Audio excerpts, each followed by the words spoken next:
Hi friends, welcome to Sumitra சமையலறை. இன்றைக்கி வீடியோவில் ரொம்ப சூப்பரான எக் பிரியாணி தாங்க எப்படி செய்யலான்னு பார்க்க போகிறோம். குக்கரில் இது மாதிரி செய்யும் பொழுது நல்லா குழையாமல் வருங்க. ரொம்பவே சூப்பராக இருக்கும். வாங்க எப்படி செய்யலான்னு பார்க்கலாம். இப்போ நான் அரிசி எடுத்திருக்கேங்க. பாஸ்மதி அரிசி நான் இந்த கிளாஸில் 2 கிளாஸ் அளவுக்கு எடுத்திருக்கேன். 400 கிராம் அளவுக்கு அரிசி இருக்குங்க. இது நல்லா 2-3 முறை நல்லா கழுவிட்டு நல்லா தண்ணி ஊற்றி ஊற வச்சுக்க போகிறோம். இப்போ நல்லா தண்ணி ஊற்றி நல்லா 20 நிமிஷத்துக்கு நல்லா ஊற வச்சு எடுத்துக்கலாம். இப்போது நம்ம பிரியாணி தேவையான அளவு நம்ம இஞ்சி போட்டு பேஸ்ட்டு அரைச்சிக்க போகிறாங்க. நான் இந்த கப்பில் 1/2 கப் அளவுக்கு பூண்டு எடுத்திருக்கேன். சின்ன துண்டு இஞ்சி 3 பீஸ் அளவுக்கு நான் எடுத்திருக்கேங்க. இது கூடவே நான் காஷ்மீர் மிளகாய் நான் ஒரு 6-7 மிளகாய் சேர்த்து எடுத்துக்கிறேன். நான் தனியாக காஷ்மீர் மிளகாய் தூள் சேர்த்துக்கல. அதனால் இது கூடவே நான் சேர்த்து நல்லா கொஞ்சமாக தண்ணி சேர்த்துட்டு அரைச்சி எடுத்துகிட்டு வந்துக்கலாம். இப்போது நான் 8 முட்டை நல்லா வேக வச்சுருக்காங்க. அந்த முட்டையில் இதே போல் சின்ன சின்ன கீரல் சேர்த்துக்கலாம். இது மாதிரி செய்யும்பொழுது அந்த மசாலாலாம் அந்த முட்டையில் இறங்கி டேஸ்ட் நல்லாயிருக்கும். இதே போல் சின்ன சின்ன கீரல் சேர்த்து நம்ம எல்லா முட்டையுமே ரெடி பண்ணி எடுத்து வச்சுக்கலாங்க.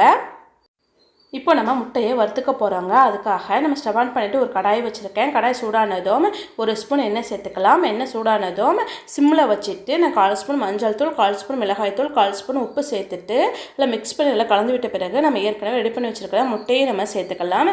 சேர்த்துட்டு நல்லா ரொட்டேட் பண்ணி நல்லா வறுத்து விட்டுக்க போகிறாங்க. ஒரு நிமிஷத்துக்கு இதே போல் நல்லா ரொட்டேட் பண்ணாலே அந்த மசாலாலாம் முட்டையில் சேர்ந்து வந்துடுங்க.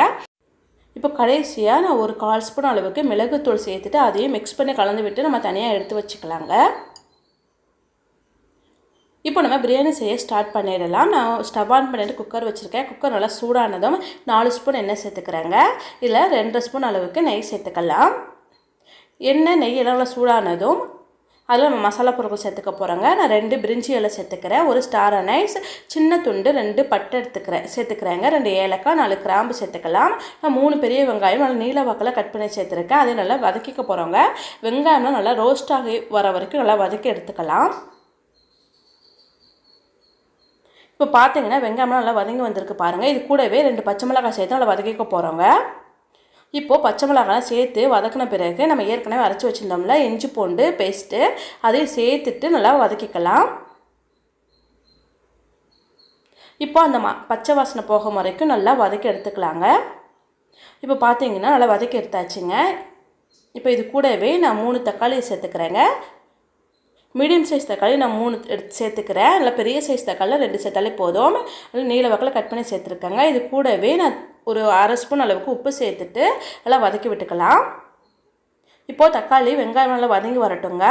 இப்போ பார்த்தீங்கன்னா தக்காளி நல்லா வதங்கி வந்துடுச்சு. இல்லை ஒரு 1/2 கைப்பிடி அளவுக்கு கொத்தமல்லி எல்லாம் கட் பண்ணி சேர்த்துருக்கேன். 1 கைப்பிடி அளவுக்கு புதினா சேர்த்துக்கலாம். அதை சேர்த்துட்டு நல்லா வதக்கி விட்டுக்கலாங்க. இப்போ பாருங்கள் நல்லா தக்காளி வெங்காயமெல்லாம் நல்லா குழஞ்சி நல்லா வெந்து வந்துடுச்சு பாருங்கள். நம்ம மஞ்சள் தூள் சேர்த்துக்கலாம். 1/2 ஸ்பூன் அளவுக்கு மஞ்சள் தூள். நம்ம காரத்துக்கு ஏற்ற மிளகாய் தூள் சேர்த்துக்கலாம். நான் ஒரு 1/2 ஸ்பூன் அளவுக்கு மிளகாய் தூள் சேர்த்துருக்கேன். நான் 1 ஸ்பூன் அளவுக்கு நான் பிரியாணி மசாலா சேர்த்துருக்கேன். நான் வீட்டில் ரெடி பண்ண பிரியாணி மசாலா சேர்த்துக்கிறேங்க. அப்படி நம்ம வீட்டில் பிரியாணி மசாலா இல்லைன்னா நம்ம கரம் மசாலா சேர்த்துக்கலாம். நல்லா சேர்த்துட்டு நல்லா வதக்கி விட்டுக்கலாங்க. 1 நிமிஷத்துக்கு நல்லா வதக்கி விட்டுக்கலாங்க. நல்லா வதக்கி விட்ட பிறகு நம்ம தயிர் சேர்த்துக்க போகிறோம். இப்போ நல்லா வதக்கி விட்டாச்சுங்க. இப்போ நம்ம தயிர் சேர்த்துக்கலாம். நல்லா ஒரு 3லேருந்து ஒரு 4 ஸ்பூன் அளவுக்கு நம்ம தயிர் சேர்த்துக்கலாம். இப்போ நல்லா 3 ஸ்பூன் அளவுக்கு நான் புளிக்காத தயிர் சேர்த்துக்கிறேங்க.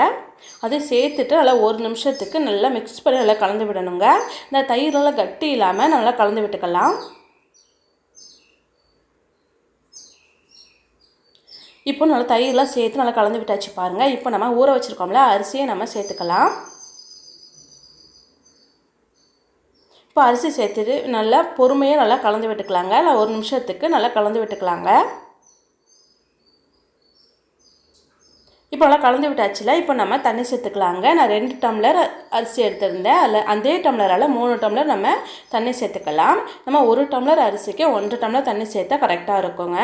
எல்லாம் ஒரு டைம் நல்லா மிக்ஸ் பண்ணி கலந்து விட்டுக்கலாம். இப்போ நம்ம உப்பு சேர்த்துக்க போகிறோங்க. இப்போ தேவையான அளவு உப்பு சேர்த்துக்கலாம். நான் கல் உப்பு சேர்த்துக்கிறேங்க.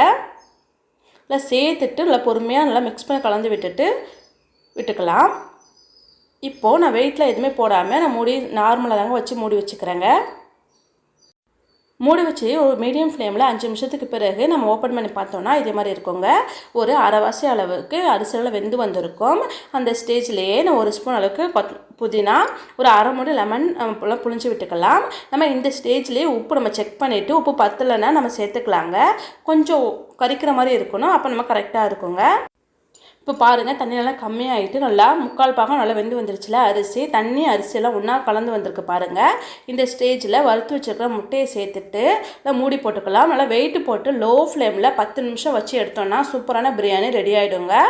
இப்போ நல்லா லோ ஃப்ளேமில் 10 நிமிஷம் வச்சு நம்ம எடுத்துக்கலாம். இப்போ நல்லா ஸ்டீம்லாம் ரிலீஸ் ஆனது பிறகு நம்ம ஓப்பன் பண்ணிக்கலாங்க. இப்போ பாருங்கள், சூப்பரான பிரியாணி ரெடி ஆகிடுச்சுல்ல. இதே போல் நம்மளும் செஞ்சு பார்க்கலாம். பொல பொலன்னு இருக்குங்க. நல்லா அரிசி நல்லா வெந்து வந்திருக்கும். நல்லா பொல பொலன்னு இருக்குங்க. இந்த மாதிரி செய்யும் பொழுது அடி பிடிக்காது. இதே போல் நம்ம சூப்பராக ஈஸியாக செஞ்சிடலாம். ஃபஸ்ட் டைம் ட்ரை பண்ணுறவங்க கூட இதே போல் ட்ரை பண்ணால் சூப்பராக வருங்க. இதே போல் நீங்களும் செஞ்சு பாருங்கள். செஞ்சு பார்த்துட்டு எப்படி இருந்துச்சுன்னு கமெண்ட்ஸில் சொல்லுங்கள். லைக் பண்ணி ஷேர் பண்ணுங்கள். சப்ஸ்கிரைப் பண்ணி சப்போர்ட் பண்ணுங்கள். தேங்க்யூ.